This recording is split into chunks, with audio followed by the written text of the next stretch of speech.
Four. What is up, guys? Back again with Late Night Shots, episode 22. Today we're joined here by another special guest. We got two-time All-American Jacob Kasper. Thanks for having me on, guys. Appreciate it. Hello, Jacob. Welcome to the show. Happy to see you on the special edition heavyweight week of Late Night Shots. These next 5 to 7 videos you guys are going to see this week are going to be all heavyweights. Oh, no, my phone fell over. All heavyweight content. Everyone we're interviewing. We got some high school heavyweights coming on. We got some college heavyweights. We got guys that are out of college now wrestling in the Olympic scene. You know, we're just going to have just a ton of just heavyweight content for you guys. Really live up to the name Heavyweight Nation. So let's just get into it. We're going to start off with let's just talk a little bit about when did you start wrestling and what kind of got you into it? My dad was a junior high wrestling coach. He wrestled when he was in high school. His dad wrestled, and it was kind of a family affair. We were born into a wrestling family. I've got an older brother and a younger brother, and my mom would kind of get sick of all of us being at the house as early as when I was 6 weeks old. So my dad would take us to wrestling practice. We'd sleep on the mats while he ran practice.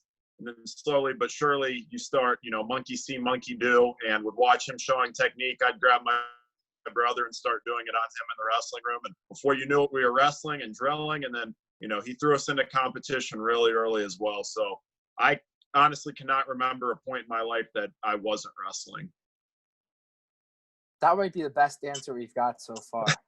Everyone just kind of goes, yeah, when I was like 4 or 5. That's a great answer. So when could you really remember like your first time with like kind of like an official competition? Like how old you were? I don't remember too much my official competition. I think I was either 3 or 4. Again, I can't even remember not competing all the time in the sport. Yeah. I do know from film and what my parents tell me and everything, my first match was against a girl. She actually had gone out and pinned somebody in the match before in a headlock. And my mom told my dad, basically if he loses to this girl, he's not going to wrestle. And, it was a different social time where maybe girls wrestling wasn't quite as socially accepted. And my dad said, don't worry, he's not going to, and I didn't. So fortunately, I got the opportunity to wrestle. Mom will let me wrestle. But, yeah, my very first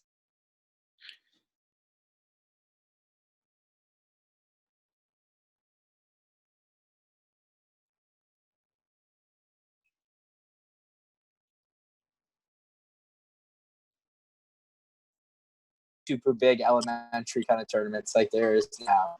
There were definitely super big elementary tournaments. My dad took us to a good number of them. Again, he was a wrestling coach. He understood the sport, understood chasing competition and getting us out in front of as many good competitors as we could. However, I kind of was almost just a tag along. My older and younger brother were both better than I was, and I hated to compete for the longest time. So I would get drug along on these trips up to Northeast Ohio and to Tournament of Champions and to all these events in the early elementary years, even though I probably didn't belong and I didn't often have the results that I should have. I think I took 17 second places before I ended up winning my first tournament ever. I made the junior high, I never made the junior high state tournament. I made the grade school state tournament because not enough kids showed up at the district tournament. But besides that, I never really won anything significant, never really did anything big. Yeah, so, kind of some would say almost like an underwhelming elementary career. Some of these guys you hear like winning all these huge tournaments nowadays, and, they're kind of almost expected to be these like great rappers. How did that kind of transition for you when you kind of grew up a little bit and got onto like that junior high wrestling like lineup and everything? Yeah, it's interesting. My dad and I were actually just having that conversation before I walked over here.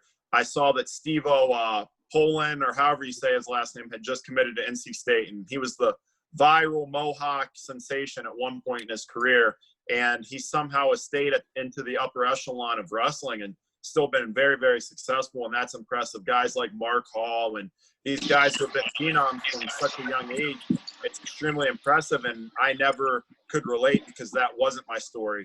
Going into junior high, I had a little bit more success. I probably was 25 and 15 as a 7th grader. I did win a conference championship, which was like a big big deal at the time, and we're in like a 6-team conference. I beat Max Roshkopf, who ended up being a 4 seed at nationals for NC State and stuff, and one of my best friends.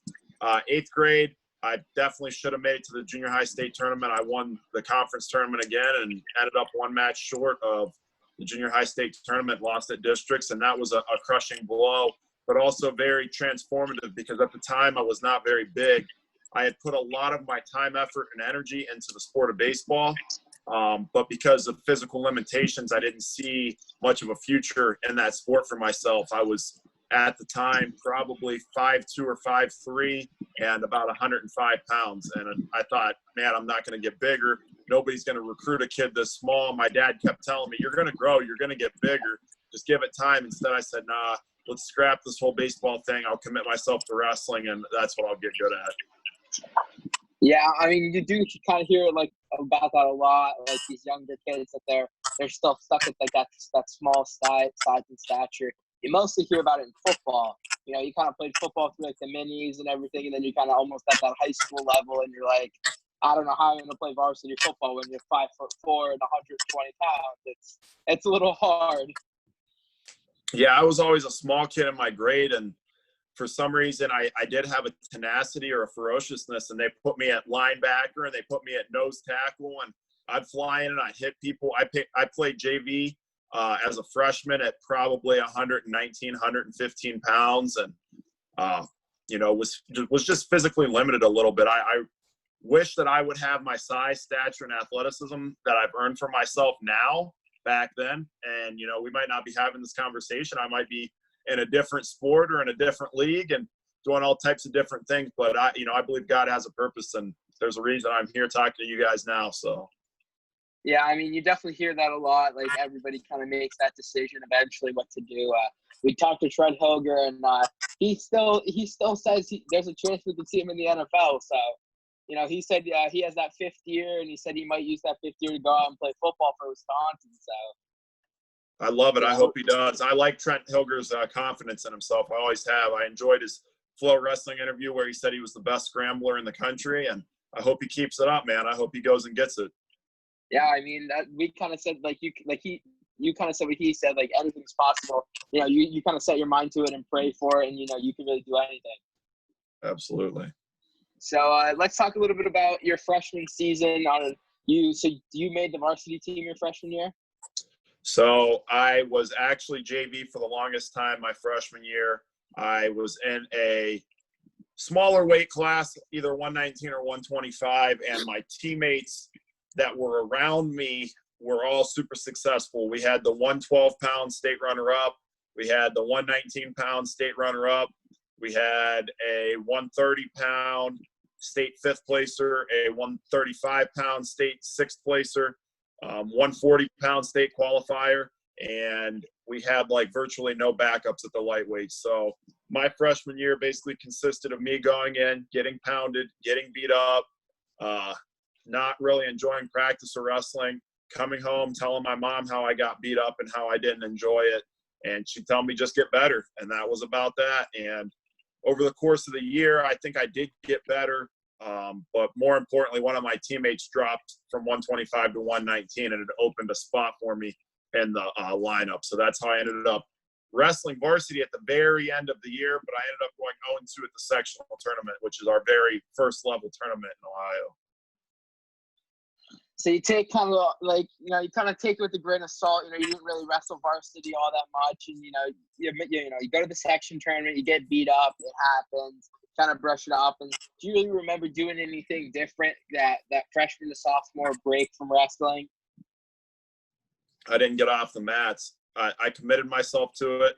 I have a good best friend, someone that I consider closer than a best friend, and Brad Metz. And at the sectional tournament, it was his sophomore year, and he didn't make it to districts. And we sat in the hallway crying. We qualified 12 of the 14 weights out of my high school to the district tournament. We were the only 2 that did not.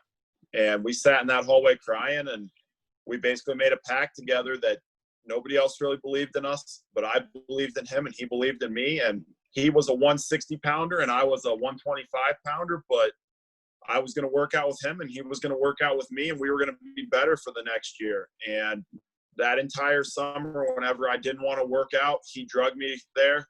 Whenever he didn't want to work out, I drug him there. I didn't have my license. He didn't have his license. My mom would drive us. His mom would drive us. His brother would take me home from school and we'd lift weights in his basement. And I really dedicated myself with, Brad Metz, and had an accountability partner. And he pushed me when I didn't want to get pushed, and made some good gains that year, grew a little bit, and wrestling with Brad helped. Wrestling with a bigger body got me stronger, I think. And still, though, I mean, even the results that summer didn't really show. I was probably 1-62 or so going into the Fargo tournament. I competed all the time that summer, but just could not win. And I'd be having a tight match with Anthony Colica or Mitch Newhouse or so many of these guys who were super successful at the time and continued to be super successful. And then just something would happen and I wouldn't win. And I felt that I was close to a breakthrough, and that if I just stayed persistent, that I'd be able to wear down that resistance and possibly have that breakthrough. But honestly, a part of me felt down deep in my gut that maybe it's just not meant to be. Maybe I'm just one of those guys that can't ever win. Maybe I'm just one of those guys that will continue to get close, but won't ever be able to punch through and finally achieve what he wants to achieve. Yeah, I mean, it's all about persevering and persistence at that point. You took a bunch of losses. You kind of, like you said, felt like you can never win. You practiced with the bigger guy. He practiced with the smaller guy. Definitely probably made you stronger, made him a little bit quicker. Kind of like learned how to wrestle with kind of those squirrely lightweight guys. But so let's just, I guess, get into how your sophomore season went for you then. So my high school coach actually had told me the summer of my freshman year going into my sophomore year, why are you working so hard? Why are you wrestling all the time? You're not even winning matches. And that was a detrimental blow to know that somebody didn't believe in me even a little bit of the same amount that I believed in myself. And because of that, I got drawn closer to a club. It was Rough House at the time. It's Spielman Wrestling Force, SW Force now. It's still here in the Ashland area in Ohio. And Gavin Spielman kind of took me under his wing. Gavin was a guy who had a similar story to me, struggled at first, comes from a wrestling background, was supposed to do really well his junior and senior year, but didn't have those breakthroughs, and was able to mentor me and advise me so that I didn't have some of the same regrets or mistakes that he made during his career.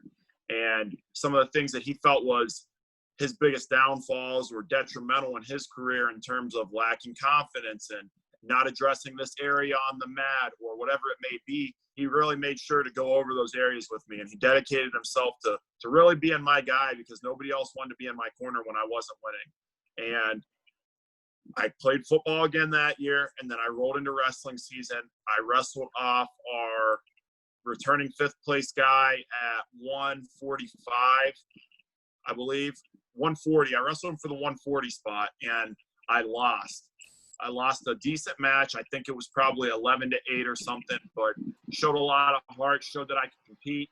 And because I couldn't wrestle 140, I had to go up to 145. And I was wrestling a classmate at that time, and I actually lost the first wrestle off. And I was feeling down on myself. I couldn't believe it. I reached out to Gavin and explained what was going on. And after my practices at Lexington, I would drive up to Ashland. He'd let me into the Ashland high school wrestling room, sometimes after the weekdays, sometimes on the weekends, and we would go over what had cost me those wrestle-offs at the time. After 2 weeks, I think I was allowed to wrestle him off again, and basically picked him up in a double leg, and while returning him to the mat, separated his shoulder, so he wasn't able to finish the wrestle-off series. He never really came back and wrestled, and it was my spot. But again, I never really won or earned that spot that sophomore year. And while you still have those opportunities, it's interesting. If you don't feel like you've earned or won the spot, it kind of feels like it's not your spot. And I think I struggled with confidence issues at that point in my career because of that, although I did have a much more successful season. I mean, you never want to hurt a teammate. I've done the same thing too, where, I'm wrestling around and I do something and someone gets hurt. It's hard to wrestling.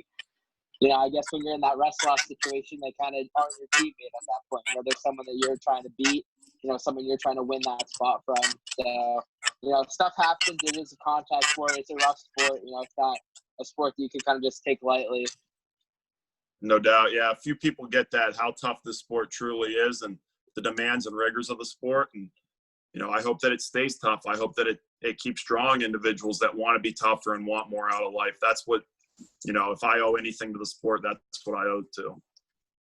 I mean, and you kind of talked about, I never went through that. I never had a coaching staff that didn't believe in me. So, it's kind of sucks to hear, that actually happened. I never feel like I've ever heard that from anybody that I've talked to, not having a coaching staff that believes in them. Obviously that probably really, really, took some time to be like, wow, the people that I listened to and the people that I kind of almost work for at that point don't really believe in me. So you probably at that point were like, what's the point? Yeah, it's interesting. The people that are supposed to encourage you and bring you along and show you the way, when they tell you basically they don't want to because they think you're a lost cause, it would be very easy to get down on yourself. Yeah. I would recommend anyone that's listening, that kid that you might think's a lost cause or might not have any shot, you'd be surprised if you just believe in him and you put your time with him and, you put your energy into him, and he might surprise you and he might be that kid that pays off. I was really fortunate to have parents and brothers that helped raise me and bring me up in the belief system that I could do anything I wanted to do in this world. And also I was very, very grateful for individuals like Brad Metz, Max Roshkoff, and Gavin Spielman that really took me under their wing. I owe a lot to those guys. Yeah. Have you talked to that coach since? Yeah, he actually ended up being my brother's college coach. He ended up moving on from the high school level to the college level with my younger brother. And, we have a good relationship and everything now, but definitely not something I've ever forgotten. Yeah. I mean, even when I was in the pits, at one point I was 355 pounds, had to make that huge cut to heavyweight, and I'm so thankful for that, because if I had a coaching staff like that, I don't think I'd ever be able to do what I did. Yeah. How was don't that cut for you? Rough, to say the least. I ended up doing it in less than a month and a half. And it was it was 2.5 days before a conference tournament. And I ended up cutting 17 pounds in 2.5 days to make heavyweight. Because you have to weigh in at the conference tournament to qualify for districts. You don't have to weigh in a match. You don't have to do anything. You just have to weigh in. So I just had to make sure I made weight. I didn't care if I lost. I went out and went 0-2. I was so drained and so tired, and I got beat by guys that ended up beating later on in the season. But yeah, I ended up missing regions by one spot at the district tournament, just because I was on weight, I was eating, I wasn't sucking weight. I was healthy. I was, I'd come in maybe a pound, half a pound over, in the beginning of the week. Yeah, it was after that I kind of learned weight management. I broke my leg. I got pulled up as a freshman because my coach really believed in me and really believed I was going to be something, and I ended up breaking my leg in 2 spots. I broke my tibia and fibula the second week of practice. So, that kind of put me in the dumps and was like, hey, I don't need – so gained a ton of weight, played football, gained a ton of weight doing that because the linemen like to eat. And, I'm going out to eat with these 6'5", 6'6" Division I, 315-pound linemen. And I'm like, oh, yeah, I'm good. I'll be fine. I'll just worry about it later. And then stepped on the scale first day of wrestling practice, 355. And my coach looks at me and goes, we got a lot of work to do. So, I thank him so much for that. He's a military guy, and, he kind of learned that in the military, you never leave someone behind. You can never just, be like, well, he could have very well said, you're never going to make weight. So what's the point? But, I really do. I thank him a ton for that. No doubt. Yeah. The military teaches a lot of great things like discipline and everything. How are you managing your weight now? I'm a little heavy right now. I'm probably I sit 309 right now, but other than that, that's a pretty simple cut though for me. I like to be right around 300, a little bit over for football. That's just where I feel comfortable playing at. But I'll be fine making this weight cut. I'll probably be under before we start. Sounds good. Yeah, I mean, I had a really rough season this year too. I broke my ankle in 2 spots playing basketball and gym. Now I know why I don't play basketball. Yeah, it was bad. But all right, so let's just get into your sophomore season. I mean, the rest. So how did you do at state your sophomore year? I didn't qualify for state. state. You didn't qualify for state. So I ended up making it out of the sectional tournament. Finally. Improvements. Yep. Went about 30-20. I was like 10-13 on JV as a freshman. And then I was about 30-20 my sophomore year. Made it out of the sectional tournament, made it to the district tournament, and went 0-2. I didn't win a match.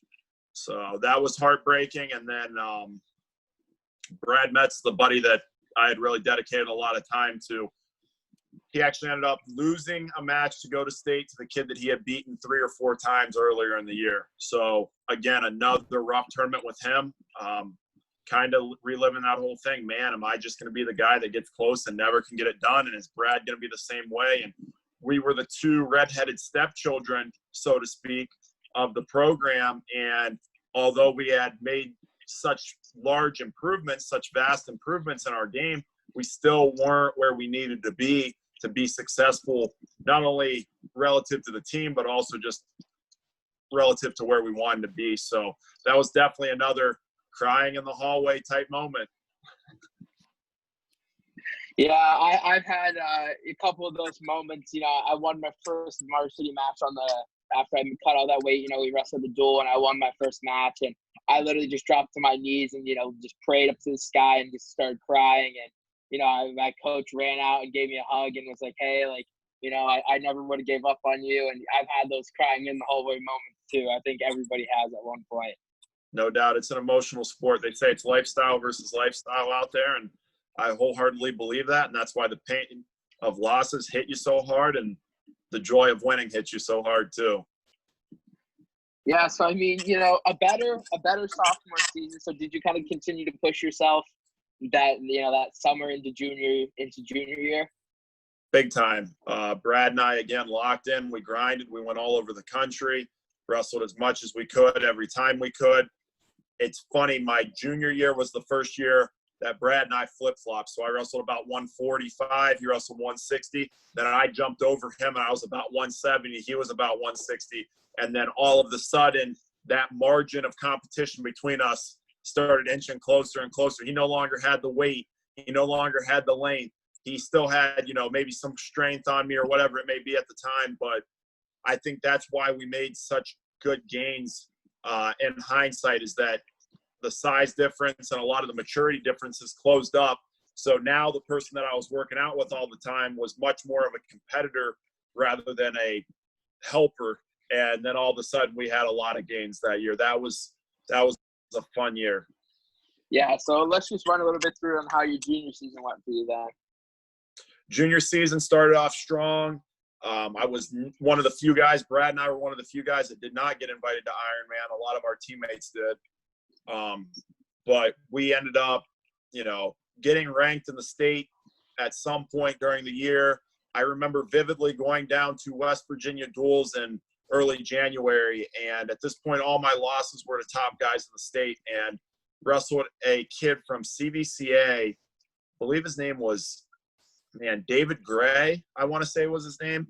And he had placed at Ironman, and I beat him in that match. And that was kind of my, all right, the ball's rolling now and it's going downhill with a lot of momentum, and I'm not going to get stopped. And Brad was rolling also at that point. And we had a couple setbacks like at MIT and a couple other tournaments throughout the year. But all in all, we were gaining steam throughout the course of that season. I think I was projected to barely make it to state that year. I was like ranked 13th or 14th in the state. Brad was probably ranked like 8th or 9th on that verge of making the podium. I actually had taken a loss late in the year to another kid coming out of our district. So top 4 out of our district go to state. And I had losses to 4 guys out of our sectional, let alone our district. So there was talk, hey, do you want to bump up to 82? 182 is easier, this and that. And I said, no, I've invested all this into 170, and that's what I'm going to wrestle. And I think it can pay off, and put the chips down on myself, so to speak, like I've had to do so many times in my career, and won a big match at the sectional tournament to get to districts, and 1, 2, 3 at our sectional, went 1, 2, 3 at districts, and then 1, 2, 3 at districts and sectionals. Ended up going 1, 2, 4 at state. Kind of caught fire late in the year, and I ended up 4th at the state tournament when a lot of people, including that head coach again, said we only had maybe 5th place potential, Brad Metz and I. And Brad Metz ended up running the bracket and making the finals against Isaac Jordan. And giving him one heck of a match. And I can tell you, Isaac Jordan did not want to wrestle Brad again. He felt just short in that match, but I couldn't have been prouder of him, man. I love that guy so much. I think he ended up losing that match 5-3 or something. But all in all, it was a really successful year. Josh Lehner, one of my other close friends and teammates, ended up being a state champ that year, was the second guy ever to tech fall his way through the Ohio State tournament behind David Taylor. Jake Faust won the state title that year. Calvin Campbell ended up 5th after being a 2-time runner-up. And all in all, we ended up being the second-place team in the state behind St. Paris Graham, which in Ohio Division II, that's about as good as you can do with the success they had. Yeah. That you hear a lot about that school still with these great wrestlers coming out of there. No doubt. Yeah, they're a great program. So you've kind of proved everybody wrong a little bit. You made it to state. You got up on the podium, and you weren't last. You weren't that 8th place spot. You did well. You got 4th. You kind of surprised everybody at that point. So how did you feel after being up on that podium, kind of looking at your coach, being like, hey, I'm not just some pushover. Validated a lot of things. Showed that a lot of the work that I had been putting in and doing the right things, eating right, sleeping right, lifting, 3 workouts a day in the summers, and in between those workouts, landscaping and doing random jobs to be able to pay for wrestling trips, that all that hard work had paid off, but was hungrier for more. When you get that close to the top of the podium and you're standing right next to that spot that you actually want to be on, you kind of look at it like, man, that's where I need to be next year. I need to take a couple steps up, and I need to be number one. So after, a wonderful junior season, almost a season that you probably couldn't ever believe you were going to be able to do with, how everything was going for you, your freshman and sophomore year. I'm sure you pushed yourself just as hard your summer from your junior to senior year. Pushed really, really hard. I think, if anything, if I could go back and do it again, I would have eased up on the gas pedal a little bit. I think at times I was working too hard, 3 workouts a day with landscaping and working jobs in between, and as a result, I don't think I was recovering like I should have, and therefore my weight was in a weird spot. I was small enough to still make 70, but I was big enough to wrestle 82 and strong enough to wrestle 82, and we went back and forth with that decision. Cut down to 170 for Super 32, thinking it would be the right call. Was still trying to get recruited by a couple different schools at that point in time, and ended up basically getting hurt because of it. Had a couple injuries back and forth that entire year. Didn't get to wrestle at Fargo because I had some ankle injuries. Didn't get to finish out Disney duels because I had some issues. Super 32 was banged up and didn't really get the results I wanted. So came back, made the decision to go 182, lifted a little bit harder, took a little bit more time off the mat, and had a better start to the year, but probably still was working a little bit too hard, honestly, going into my senior year. So up until that point, you weren't really recruited that much? No, for the most part. I remember sitting at the NCAA tournament. My dad bought me a flight for the NCAA tournament because I had placed at the state tournament, and ended up scalping some cheap tickets and going to the NCAA tournament. And I sat with a high school teammate who was wrestling at Duke at the time, Brandon Gambucci, a close friend that had helped me a lot in all those summers also, despite being much smaller than me. And we had that talk about colleges. Hey, man, yes, you were top 4 in the state of Ohio. That's right outside the realm of where they're going to recruit you. You kind of have to recruit yourself. So we wrote up, probably on like iPhone notes, or I think I had a flip phone at the time, so it might have actually been on note paper, a script of what to call college coaches and say, or a script of what to type out in an email and say to these colleges that I was interested in. My grades were where they needed to be. My academics were where they needed to be, in large part thanks to Brandon Gambucci and some of those older guys on our team getting me on the right path on those things. And it was time to kind of sell myself to college coaches. And I reached out. I called Stanford. I reached out to Princeton and all of these different schools. And they basically all either didn't get back to me or told me they didn't have a need for me. The exceptions, UVA tried to recruit me for a minute, and then I quickly found out they were not only lying to me, but also just trying to recruit me to get my teammate, Josh Lehner. And then NC State and Duke were the two that kind of wanted me. I recruited myself to NC State, and Duke had told me from the very beginning that they believed in me and that they had wanted me there. And I wanted to finally be in a support system that believed in me. So I ultimately made the decision to wrestle for Duke. So how did the rest of your senior season play out for you? It went pretty good. I took a loss early on in December to a state champ in a different division. I just didn't wrestle a great match. But besides that, kind of ran through most people. Later that month, ended up making some good adjustments. Went back to the drawing board, addressed some areas. Won a match against the kid who was ranked number 1 in the state at the time, and I was number 2. And I won Outstanding Wrestler, my only Outstanding Wrestler award at that tournament, and then beat him again at the district tournament. So was ranked number 1, a consensus number 1 going into the state tournament. Got into the state semis and kind of froze up. Kind of had those same thoughts come flooding back of what if it's not meant to be? What if I'm that guy that just can't win? And put a lot of pressure on myself that year.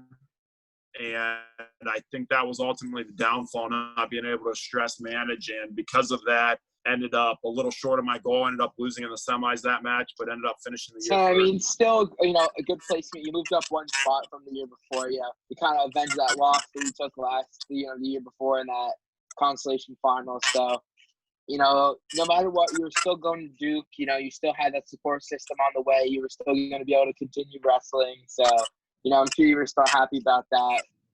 Yeah, I was excited for the future. I was pretty dinged up. The overworking didn't really stop my senior year. Instead, I thought, maybe it's just a test of how hard will I push. So I kept pushing harder. I had some knee issues. And because of that, I was forced to actually take time off after my senior year. And that was the best thing for me. Got in the weight room harder, relaxed, recovered, and made some really, really great gains.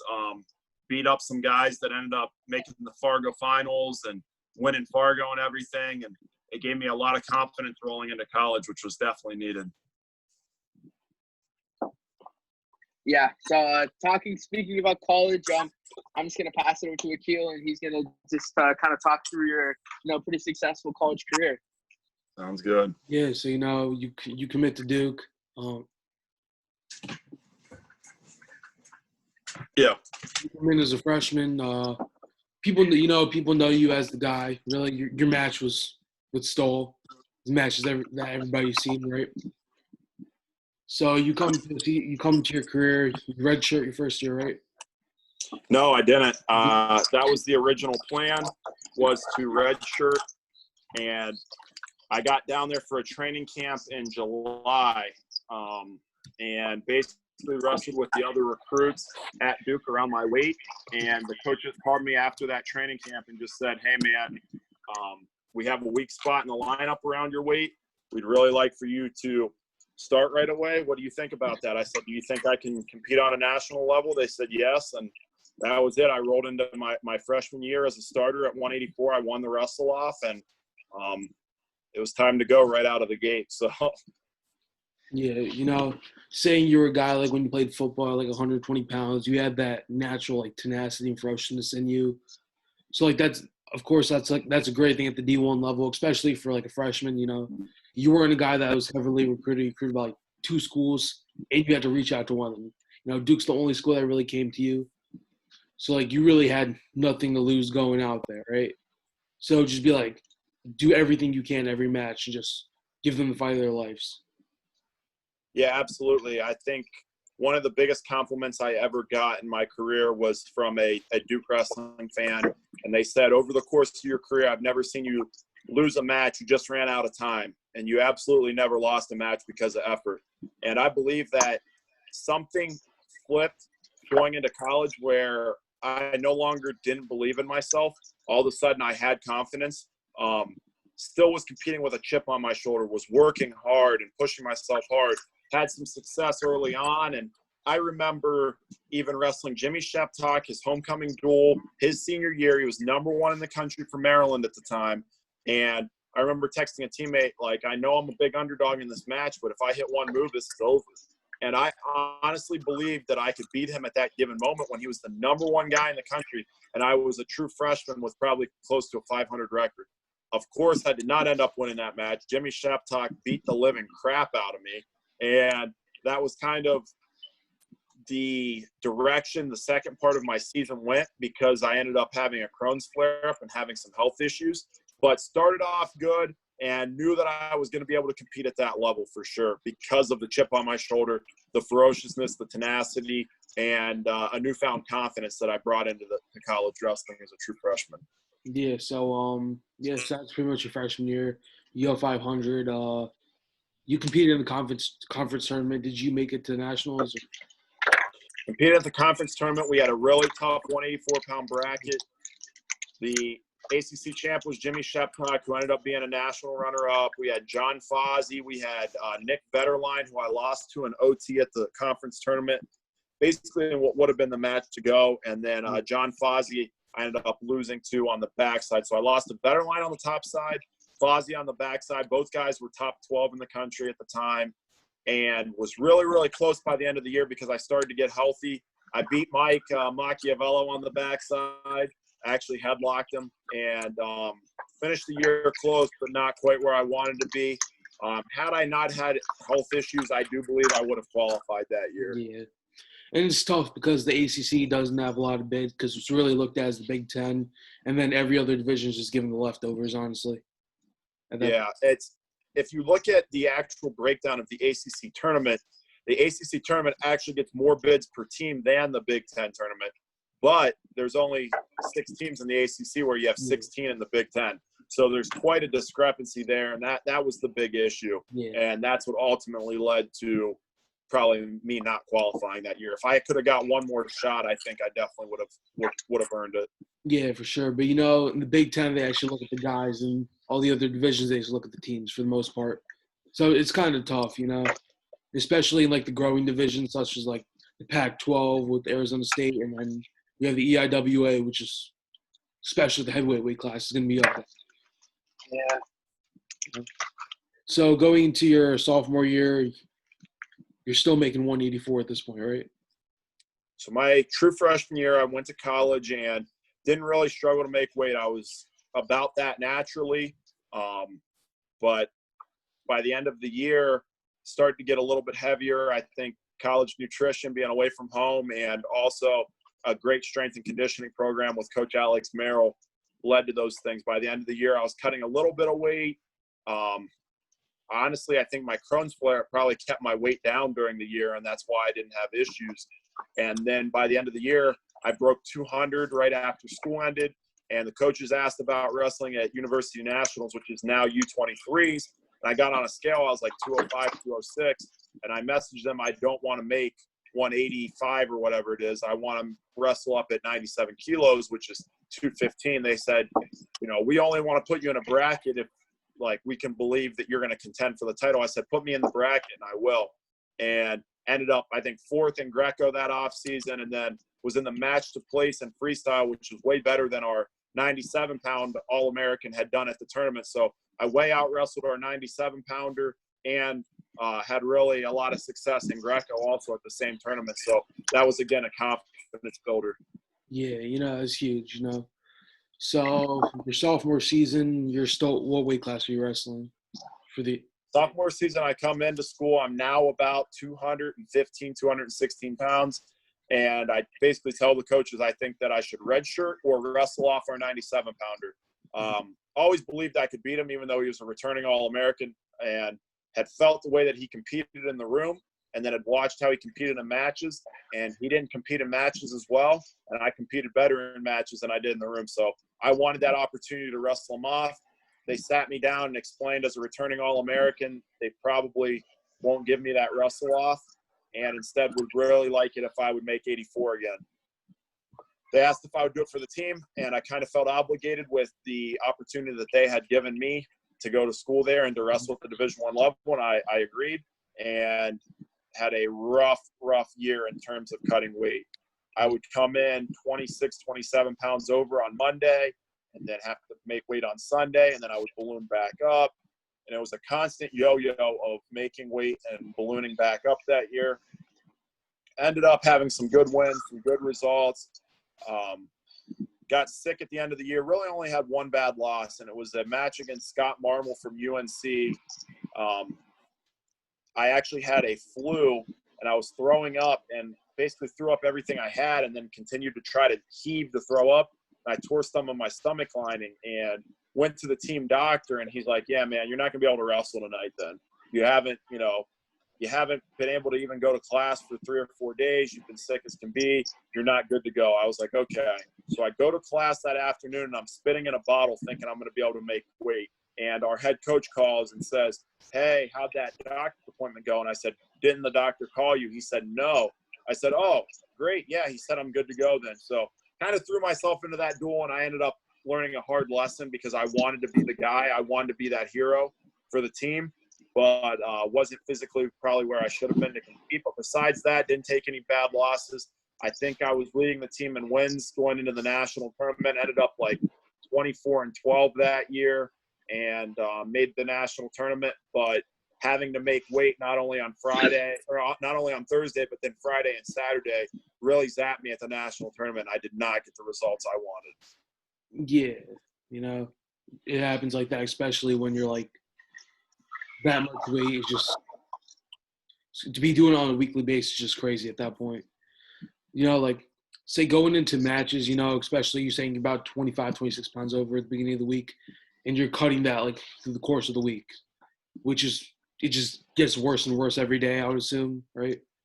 So absolutely, you start to get more and more dehydrated, and you're balancing schoolwork with it, and you go to practice and you're worried more about how much weight you're going to lose instead of getting better. And it was just a disaster. I think it was a perfect storm for not a super productive year. And I still made the best out of maybe a bad situation that I put myself in. But, it gave me guidance looking towards my last 2/3 years of my career, what mistakes I didn't want to make. Yeah. So you would obviously feel like terrible, like going into weigh-ins, just be like, you have to make it by like 0.1, you're done. You can go eat whatever you want, get ready for your match. What would you do like after weigh-ins to try to like repair some of that damage you did to like your body that week? We asked this question at the end of the podcast. You're stealing my questions. Okay. That's not what I meant. I meant like hydration-wise. Oh yeah. What are you trying to drink? So it was an interesting situation. When I certified for 184, my minimum allowed weight by the NCAA was actually 183.8. So I basically had 0.2 of a pound to play with. I couldn't get under. So I would work out the morning of and just barely get under, and then I would weigh in. And the training department gave me this super carbo-loaded drink that was supposed to help me recover, and I was watering it down because it was so thick. It was like drinking the syrup of Gatorade, like if Gatorade came out of a pop machine, and it was like grainy and sugary, and it was horrible. But that gave me a lot of energy and helped. But I did not enjoy drinking that, and that's not something I'll ever probably drink again. That with a bunch of water, and then after that point, when I felt that I was starting to get hydrated again, then I would try to hit some of the Gatorade and stuff. But I don't remember what that drink was, but that thing was horrible. Yeah, because isn't it like if you like all of a sudden try to like rehydrate super quick, you get really sick? Yeah, especially with a sugary drink like Gatorade and stuff. So instead, I would try to do a lot of it with water, like room temperature water, get a good amount of food in me. And when you're losing that much weight, it's just water weight over and over again. So I would be drinking and pounding fluids, and my body would just suck it up, and I would be huge by the end of the day again, and then have to do it all over again, sweat it all out. Yeah. So, we don't even have to go into that question. What kind of motivated you to go heavyweight? Kind of know already, So how much were you like weighing coming into junior season? So my junior year, I came in, and it was our 97-pounders last year. The coaches talked to me, and I said, I want to go 97. I want to wrestle him off again. They told me no, it was his last year. We weren't going to do that, especially since I had a red shirt still. I said, okay, let me wrestle him off, and just wrestle off just to beat him. And I have it in text, and they basically said no, that's not going to accomplish anything because it's his last year. And, wouldn't do anything other than break his confidence if I do win, and him beating me doesn't do too much anyway. So they basically talked me into redshirting a little bit. And also I wanted to give the Olympic year a shot. It was 2016. So entered the U.S. Open at 215, or it's like 213 or whatever, 97 kilos, 98 kilos. And basically went into the U.S. Open without training at about 218 pounds or so, and qualified for the Olympic trials, and then moved second semester out to the Olympic Training Center and lived in Colorado the whole second half of the year training for what would have been my junior year, which ended up being my redshirt year. So you didn't really wrestle like that much? I wrestled quite a bit out there. Again, had some stomach Crohn's issues. I was trying to figure out my whole Crohn's disease situation while I was out there. I wrestled at the Pan American Championships. I wrestled at the Olympic trials that year. I ended up 5th at the Olympic trials at 98 kilos in 2016 in Greco. Afterwards, wrestled at U23s and was doing this thing where I was trying to figure out 97 heavyweight. Coach Lanham had told me at Southern Scuffle my junior year, hey, if you make weight this year, you'll never have to make it again, meaning never make 84. I took it as never have to make weight again, as in going heavyweight. So I tried to get real big, and I was only getting up to like 222. So then I'm like, okay, well, let me try to get down to see if I can make 97. And I was getting down to like 213, which was still 16 pounds over 97. And I'm like, I do not want to do that again. So I guess I'm going up. And that's kind of what made the decision going into redshirt junior year to stay up. Yeah. So, pretty solid redshirt season. You got a lot accomplished, kind of decided like that weight class you wanted to go essentially. And then you come in junior year, you decided you go in heavyweight. How much are you weighing about then? 223, 224 at most weigh-ins. Didn't get too much bigger. Felt that I was where I needed to be. I felt like something had really clicked that summer, similar going into my junior year of high school, and had some ranked wins right out of the gate at the Hokie Open. Ended up going to Wolfpack, winning that tournament. Went to Scuffle, was Duke's first ever Scuffle champion, and just kind of kept the momentum rolling. Got up to number 3 in the country. Got really a badly officiated match against Ryan Solomon at Pitt, which knocked me from number 3 to number 4 in the country. And then going into the NCAA tournament, I was the number 4 seed that year. So what are some notable names that you knocked off? I majored Ty Walls that season. I beat Nick Nevels, Mike Kasoy, Gage Hutchinson. Those were some of the guys that, I beat Austin Schaefer, Denzel Desjardins, Mike Krols. I beat all those guys that year. So there was a lot of, I think I beat 3 or 4 top 10 guys at Southern Scuffle alone. And then I majored Ty Walls like the following week or so. And that was definitely also.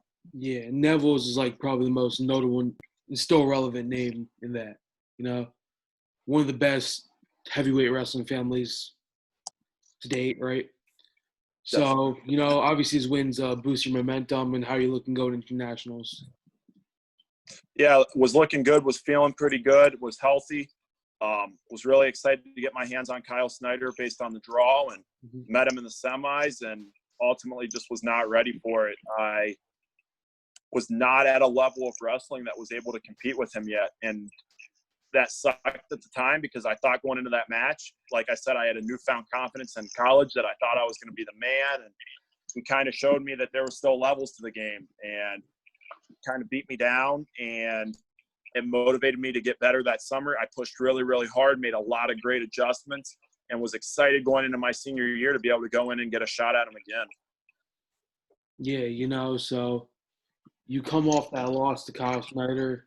You have that one wrestle back. Who was that against? I was wrestling Tanner Hall. I was beating him, and I tried throwing a lefty headlock in the Conci semis, and he rolled through. I took his head off, but he rolled through on it, and it ended up costing me the match. Tanner Hall's a big dude. He's a big dude, yeah. You get bumped to that 5th, 6th match. How does that go? So wrestling Neville's in the 5th, 6th place match, and I'm winning with just a little bit of time left. He snags a takedown to force OT. I shoot in basically off the whistle in OT, and he jams his thumb deep into my eye. So I'm down there. I said, my eye. They stopped the match, and the ref said injury time. And I said, I didn't call for injury time. He jabbed me in the eye, which 99% of the time is referee's time, and the other any percentage of the time now is just a point. Yeah, hands to the face. Say, the hands to the face. And at the time, I like to think that rule got implemented because of me, because instead he says injury time, Neville's chooses down, even though it's the first overtime period where you're supposed to be neutral, and he escapes with like 15 seconds left in that neutral period to technically win. And Kale came up to me afterwards, was like, man, that was crap. I don't know why that happened. That rule's got to get changed. So, like, I'm sorry, nobody wants to win or lose that way.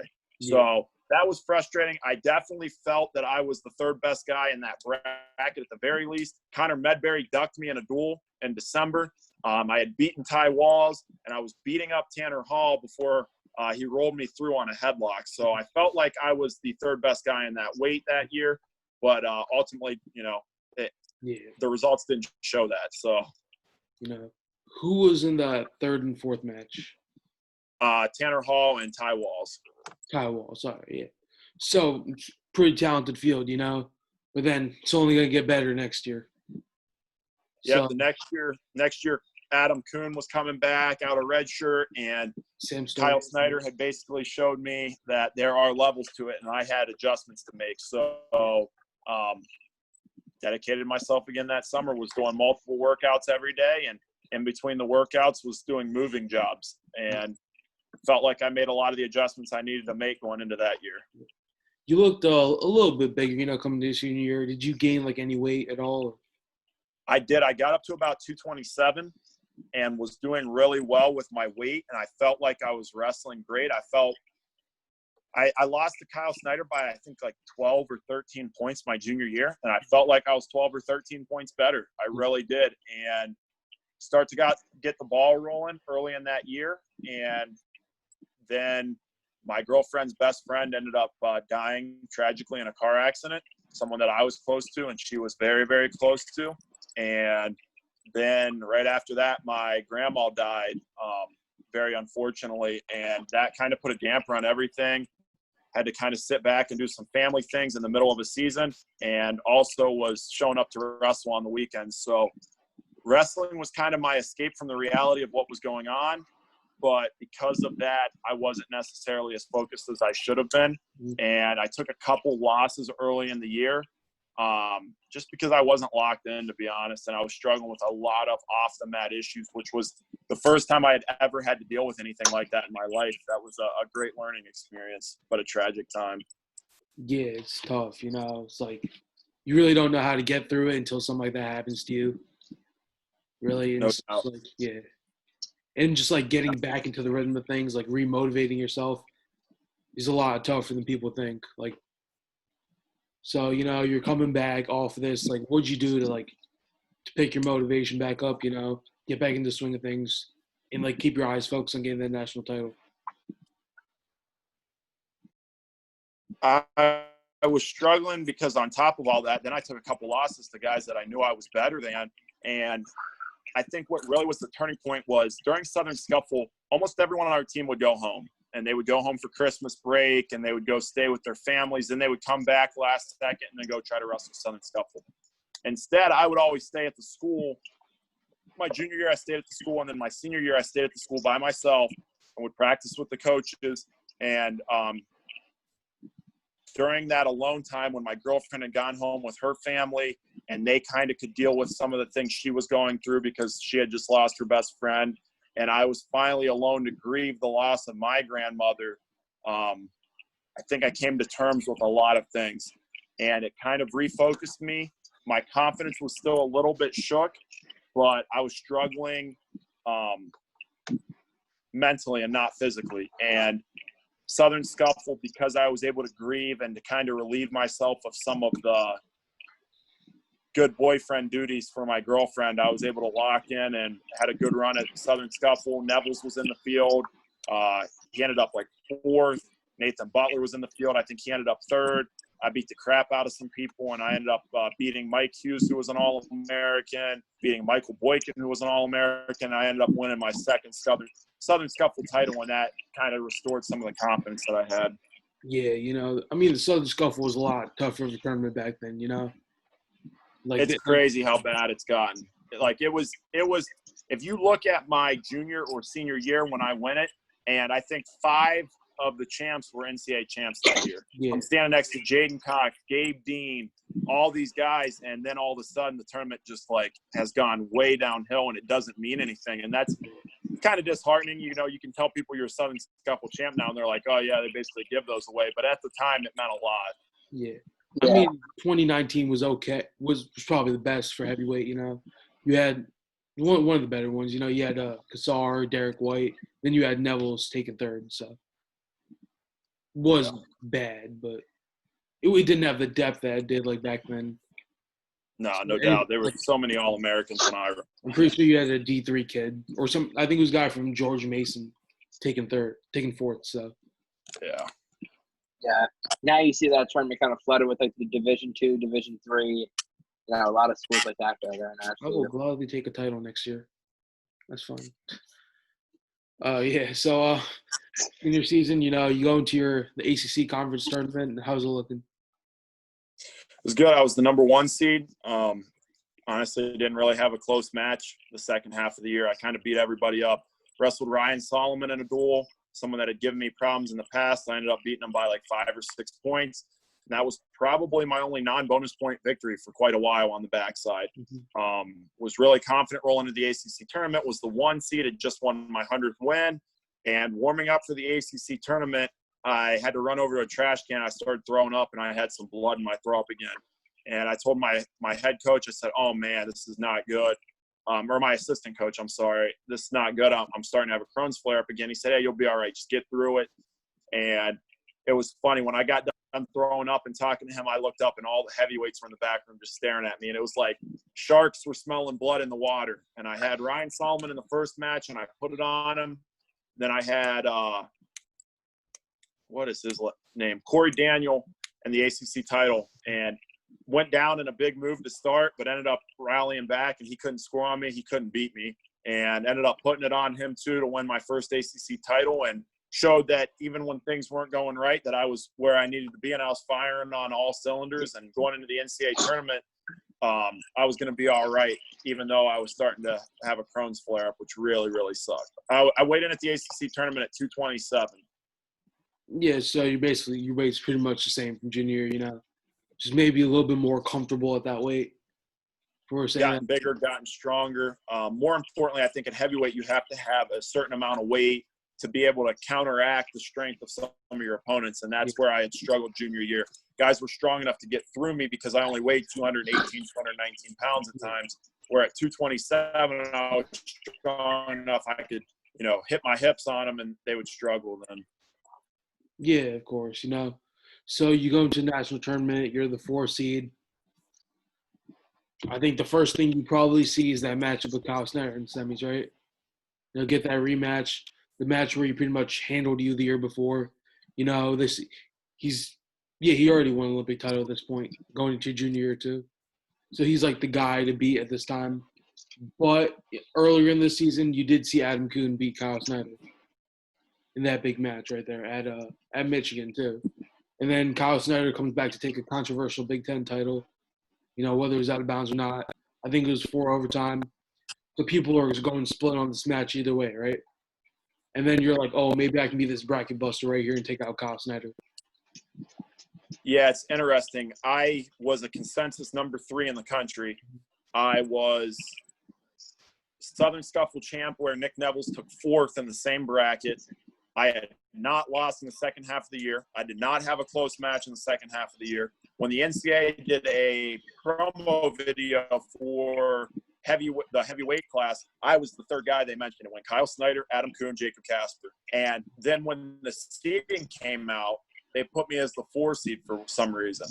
And who was above you? The reason has to do specifically with Penn State and Kale, probably.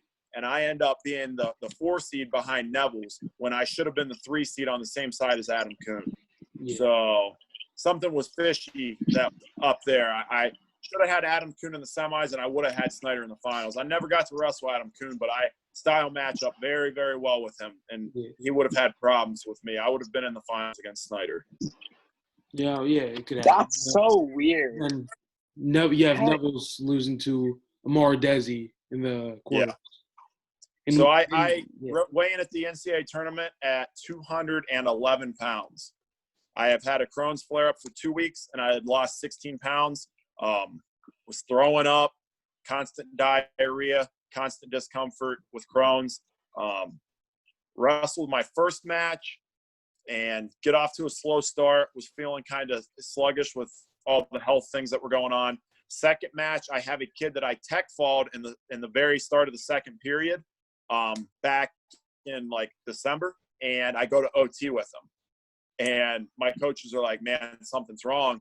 And afterwards, I remember telling my coach, like, man, I think I broke my ribs. My sides just hurt so bad. I woke up the next day and I went to pee, and this like brown, sticky, like type stuff came out when I went to pee. I told our athletic trainer, and she said, your kidneys are shutting down. My kidneys were like starting to fail at the NCAA tournament. There wasn't really much discussion of, oh, wow, we should pull them out, because I think everyone knew me at that point and knew that I wasn't going to sit out, especially since I was in the All-American match against Yusuf Hamida, who was U23 world silver. But we had to figure something out. So she said, if you can get through this match, I'll probably be able to get you a medical IV because you're in such bad shape. You know, your kidneys are failing. You've lost 16, 17 pounds in the last couple of weeks. I said, okay. So I went out and I beat Yusuf Hamida, came to the back room. They filled me up with IVs. I think I took 3 bags down and was feeling better, but still I was probably at like 70, 75% the NCAA tournament my senior year. I knew that I was going to really struggle to be able to go the distance in a full-length match, and that's kind of what you ended up seeing in that semifinals match. I think halfway through the second period, it's 5-5 with Kyle Snyder, and if I was healthy, I would have pulled away and I would have beat him, but I wasn't at the time, unfortunately, and ended up losing a close match there. Going into the next day, you know, my dreams were crushed. I was upset. That was what I wanted to do, and the finality of it hit me. The fact that I wasn't going to be able to be Duke's first national champ hit me. The fact that I wasn't going to be able to win a title for my coaches who had fallen short hit me. But I was also close to being able to score enough points to outscore all Duke's teams in the history. So me as an individual was going to score enough points to beat all the other past teams, and I wanted to do that. So get to the arena Saturday for those All-American placement matches, and my coach tells me I got to warm up. I was like, man, I don't want to warm up. I'm like 210 pounds right now. I feel like crap. And he's like, just warm up with me. And usually it's a good lighthearted warm up, and we wrestle and enjoy wrestling and warming up. But I was upset and I didn't feel good. So I just went out there and I started hitting lefty headlocks on him just over and over again. And I'd squeeze him when he was on his back, and I wasn't letting him off. And I just told him, like, screw this, man. I can't go a full match. I'm going to hit this next match in a lefty headlock, and that's going to be it. And he said, you know, hey, just be patient, wait for it. If it's there, you can take it or whatever. I said, screw that. I'm forcing it, and I'm hitting a lefty headlock. I'm getting off, basically. And sure enough, I had Sam Stoll that match, and he came out trying to push and shove like he normally does, and I took his head off in a lefty headlock, and he threw the anklets at me and was all upset. But I called my shot on that, and I knew that I wasn't probably going to be able to go a full-length match. So I was so sick and hurting so bad that was the case. And then going into the next match, I told the coaches the same thing. I said, I'm going to try to lat drop him. He's going to try to push when I get over under with this dude. I'm going to lat drop Amar Desi. I'm going to pin him, and I'm going to get off. And went for a lat drop, and I got stuck flat on my back, and he ended up pinning me. But 1 out of 2 isn't too bad. I was, especially from how sick I was. So I think realistically, I was probably the best guy in that bracket. People would get upset hearing that. At the very least, I was the 3rd best guy in that bracket, likely the 2nd best guy in that bracket. But it was just so sick at the time. Definitely sucks. That was one of the things that still bothers me. I wish I could have been healthy my senior year. Yeah. You know, that just answered a lot of questions for me, because I was watching that match with you and Amar Desi. I'm like, hold up. You know, just seeing that, but, like, you know, hearing the whole reason behind it, you're like, yeah. Like, there's I knew I didn't have 7 minutes in me. It's like, do you want to try to go the whole 6, 7 minutes with a guy as talented as Amar Desi and then just get teched like that? Or do you just want to go big? Maybe you get it, maybe you don't, you know? Because team points really don't matter, like, at that point. No, exactly. Duke wasn't in, like, that top 2. And, you know. Yeah, we were top 25 those last 2 years, which was cool. Yeah. But the craziest part of this whole thing is you feel that you should have been the best guy in the bracket. You know, maybe that would have happened, maybe not. You never really know until it actually does. But if you look at Kyle Snyder, Adam Kuhn, Amar Desi, they're all probably going to be starters in the Olympics. If you think about it. Desi's probably going to start for Canada. Kuhn's probably going to start for Greco. And the fact that Kyle Snyder is the most questionable person, whether you can beat Jaden Cox or not. It's crazy sport. If you think Yeah, it's super interesting. In addition to that, in that bracket, you had Yusuf Hamida, who was U23 silver. You had Sam Stoll, who was a junior world medalist in Greco. You had a plethora of individuals who were super, super successful on the world and senior level. And my little brother and I were just talking about this. I wrestled in the golden era of heavyweight. There will never be tougher heavyweight brackets probably than what I wrestled in, which is pretty cool to be able to start. Next year's looking pretty tough, but the craziest part is the weight class is young too, so you never know what's gonna happen. Like Gabe will be a guy who never wins a national title. So the number of world and Olympic medals that came out of my bracket will never be matched. And these brackets can be tough and they can be good and upcoming right now, but those guys, you're never going to see two guys that were in the world finals and an NCAA final and two or three guys below them that could beat them. And that was what our bracket was. And people didn't appreciate it maybe until a little bit later. But if you go back and you look, and as time goes on and some of our careers wrap up, I think you'll truly be able to appreciate how tough that bracket really was. Yeah, and people they discredit Sam Stoll. He used to be a beast, and then the whole the incident with the. That was the year after I wrestled him. He was never the same after that. Yeah. No, I agree 100%. I'm like, how does Sam Stoll? It's like he started losing the guys like I get losing the guys like Gable at this point, Nick Neville's and stuff like that. But he's out here losing the guys like Jacob Avon for Purdue, who's like 200 pounds. And then you just see a picture of Avon just flexing over him. And then Stoll ends up getting the wild card bout. Like he has a 5-3 match with Gable Stevenson, ends up losing 7-2 to Jacob Avon. And then he gets a wild card bout. He's 28 seed national. You probably already seen this, and then he beats Mason Paris 8-2. And he only gets one takedown that match.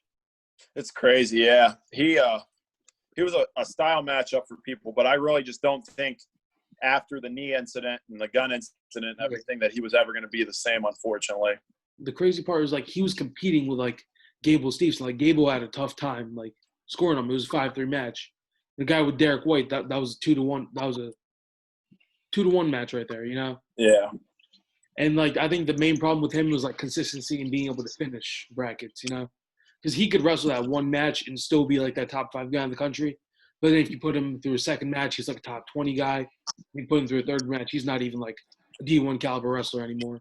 He couldn't do it repetitively because he couldn't train repetitively with his knee and the issues that were alike in that. But I mean, even if you look at that bracket, right? Derek White, if you look at who he's wrestled out of our brackets and stuff, right? I wrestled Derek White and I beat him up. Yeah. And it's that's the fact of the matter. I beat him, 8-1 or something like that. And he's a guy that beat Kasper, and Kasper beat Stevenson twice. And it's you start to go down that whole route, and it's just you go back and you look at our bracket, and it's crazy. While that bracket was good and young, and I love watching Gable Stevenson and Mason Harris, Trent Hilger, and all these guys. I can't wait for Kirk Fleet to get in the mix and stuff. I don't believe that you'll ever see a heavyweight bracket as deep as what ours was that year. Yeah, you have guys like Yusuf Hamida, who's placed I think Yusuf Hamida placed 8th in that bracket, And a guy like Nick Neville doesn't have any crazy accomplishments, but he's probably one of the most underrated guys out there. He's solid, yeah. Yeah. And next year you're gonna have Mason Paris can go either way, He thinks we don't like him, but Yeah, Mason. Come on the show, Boston. We've never said anything mean about you. I don't care. I mean, Trent Hilger said himself, Mason Paris' guy is extremely dangerous because if he does get his hands locked on a shot, you're going for a ride, right? But if he doesn't, you can easily take him to his back and pin him. So he's he could be the guy to knock off Gable Stevenson or Greg Kerfoot in the national finals, and he could very well drop all the way as low as 7th or 8th.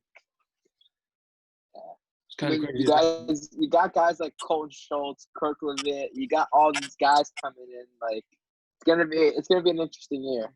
Stencil still around. Stencil versus Gable I think is a very good style matchup for him too.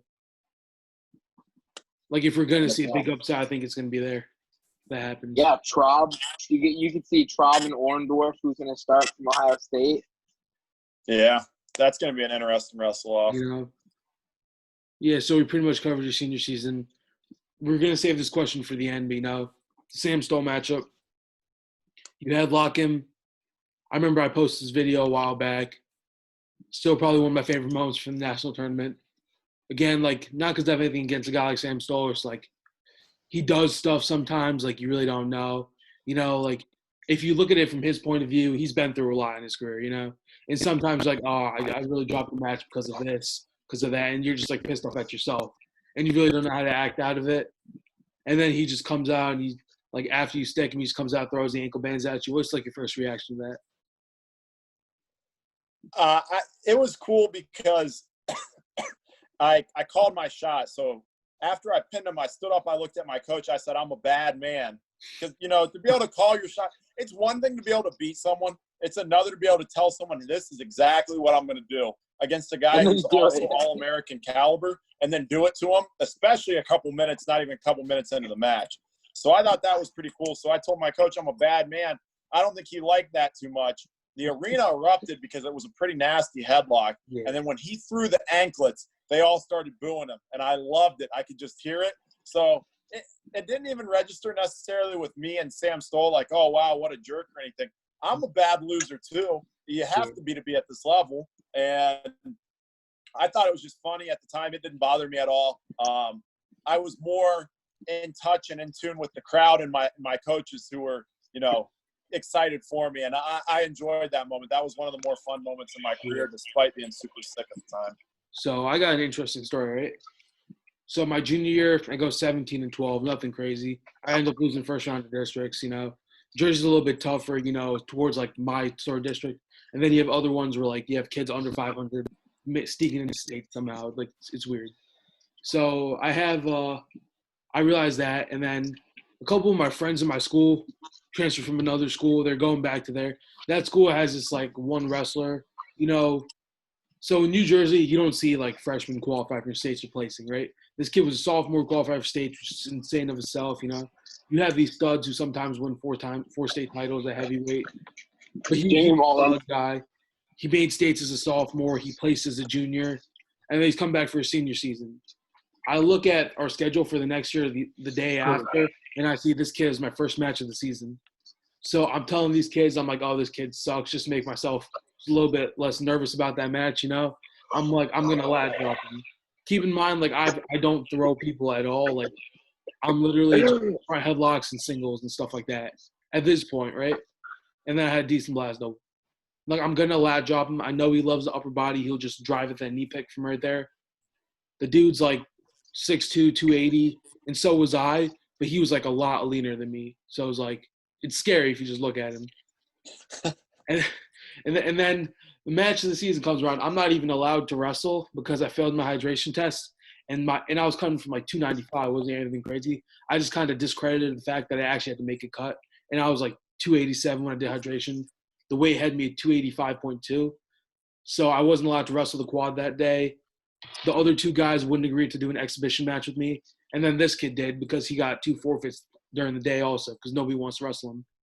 They put me out there. I didn't expect to get to go out there, so I'm just sitting there with my singlet on just for intimidation factors.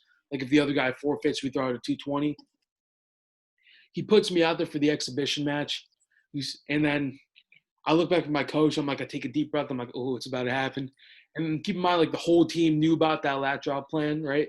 And then nobody knew it was going to work. We tie up a couple of times. The dude charges at me with double unders. I have double overhooks locked pretty tightly. I fake an inside trip, and then you just see my 182 just stand up. He's like, oh, he's about to hit it. And then we dance around for a little bit. I started throwing fakes, trying to be athletic, you know, because he was trying to take a shot on me, which probably wasn't going to work. And then I see it. We go into an upper body tie. He did like the worst thing possible, which is like, again, what Stoll was doing against you. He backed his hips away and started just walking into you. He did that to me. I close my eyes and I go for the lat drop. I just dig my feet as hard as possible. Like, you know, and if you're in my perspective, like you're expecting to get clapped like flat on the mat at that point. And then I hear screaming like half a second later. I don't know what's happening. And I'm like, I'm not pinned, right? And then he's on his back. And I just see blurs of that. And then he gets off his back. And I'm just like, no, just stop bridging for me, dude. And then he gets up.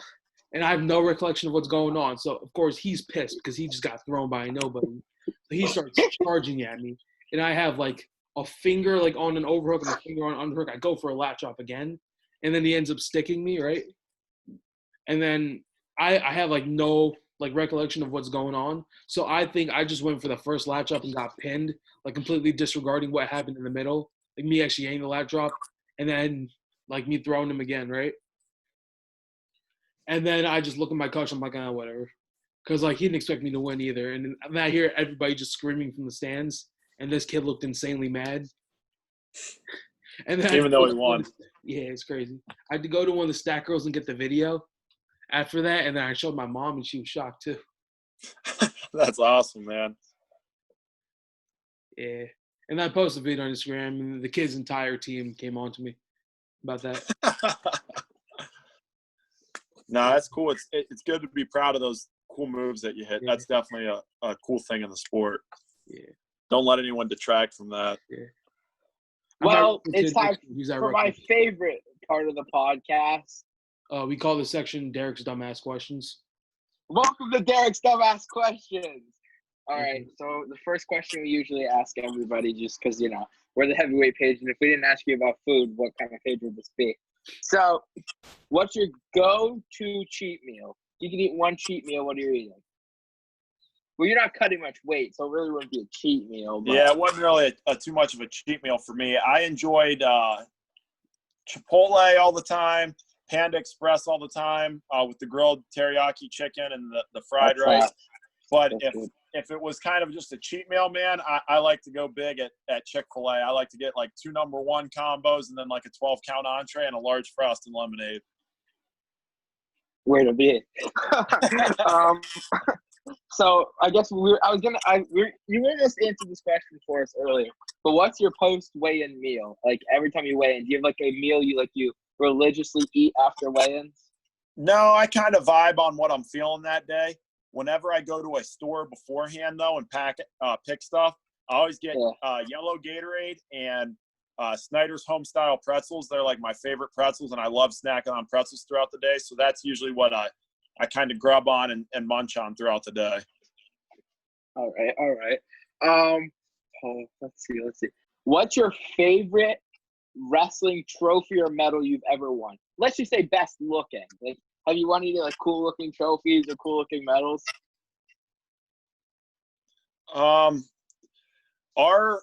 senior year, I won most outstanding wrestler on our team. I did my junior year also, but the coaches got the most outstanding wrestler award, and it was like a Spartan helmet with like spikes that you could wear and stood on like a pedestal, and that thing's pretty wicked. So I'd say it's probably that. All right. Let's see. Oh, I wanted to touch on your dogs. Apparently, you're a big dog guy. I looked at your Instagram before we started, and you have some cute-looking dogs.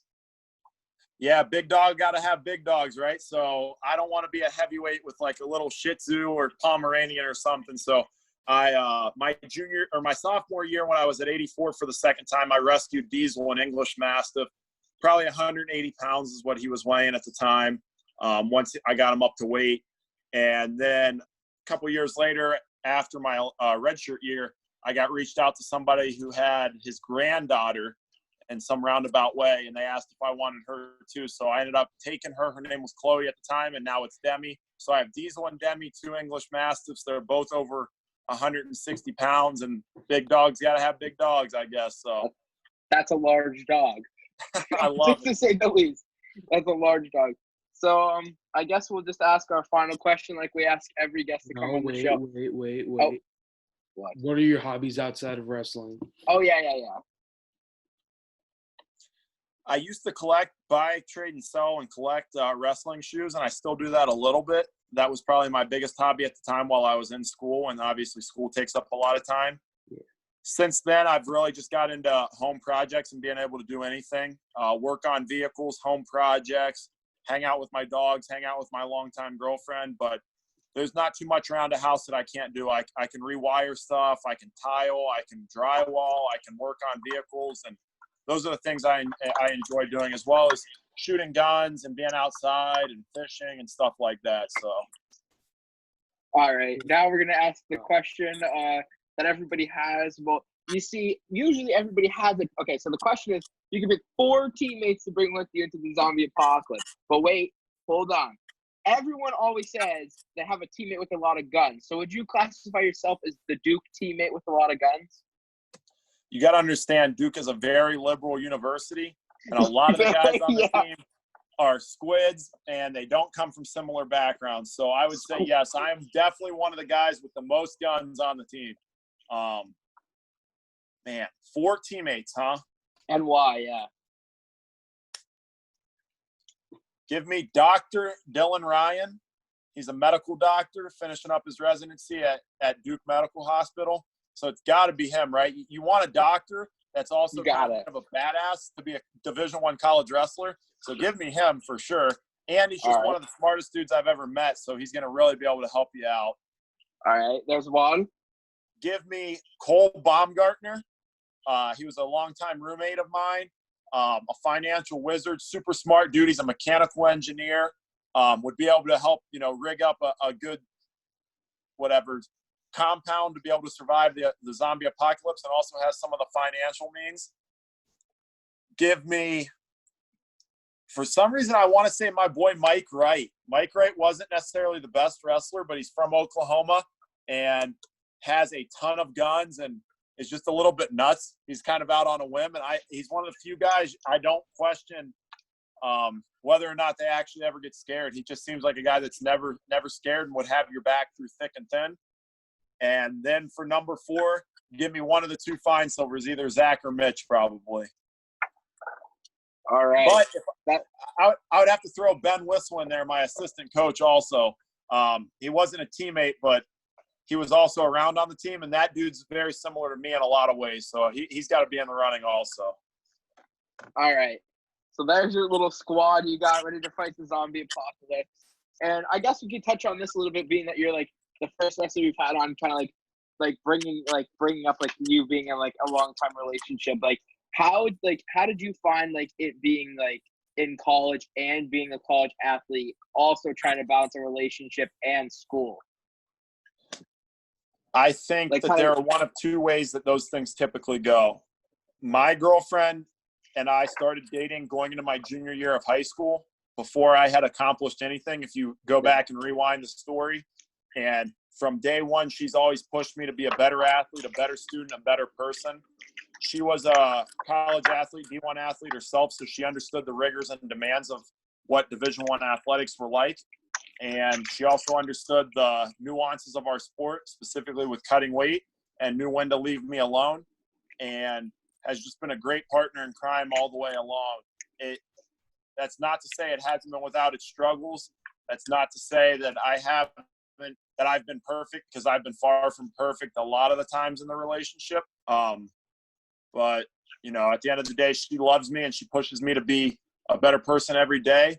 So those would be things that I would prioritize: better student, better athlete, better in all aspects. She understood that those things had to come first and not the relationship. She never detracted from my goals. And ultimately, she's probably my best friend. So those are the things that you really have to, I think, take into consideration. And if you have someone, like I just said, pushes you to be better every day, understands that your goals have to come first, and then the relationship can come second, and also is your best friend, I think you can make it work. What sport did she play? She played Division I tennis at Ball State University. She actually had some better offers than Ball State, but they wouldn't let her do nursing along with playing tennis. So Ball State would let her do both. So because she was a big recruit, so that's where she went. Awesome. Yeah. So I got one last question. We got to put together a list of these, with Derek, but you said you used to work out like 3 times a day, going to high school, college. So what are your weight room numbers looking like? What lifts are we talking? Just like the normal 3. The big 3. So squat, deadlift, bench.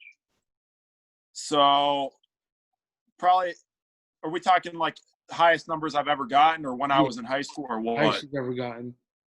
I pulled like 605 on deadlift. I've squatted like 495 or 505. And then on bench, I'm at like 385. That's solid. Wow. There's a lot of people that are a lot stronger. Hey. That's crazy. You know, you see some of these guys like with these like straight tree trunk legs, like you got Trent Hilger said he squats like 700, you know, and then you like that's how you see these guys riding legs, like that's painful at that point. And you see guys like Adam Coon with like. I don't think one rep strength has too much to do with it though. I've wrestled some guys who are strong men and we're super big and strong and stuff. And at the end of the day, skill beats a lot of that. So yeah, most likely. But you know, I squat like 500 around that probably, and I can rep like 405 for 10. So it's nothing. You know, it's nothing the same. But like going to college is pretty decent. No doubt, yeah. Well, Jacob, thank you again for coming on the show to kick off Heavyweight Week. We really do appreciate it. And we'll definitely be following up with you again later, maybe after the Olympics or however that goes for you. Sounds good. I appreciate you guys having me on. Shout out to Heavyweight Nation. Got to do it big. Yeah. And I know it's the late night shot, but when it's Heavyweight Week, it's more like the late night snatch or late night stall because we don't do too much shooting around here. Yes, sir. Yeah, that has to be our new slogan. I got you with that. Yeah. The late night snatch. Yeah. Just send you the link to the video and I'll send you the thumbnail.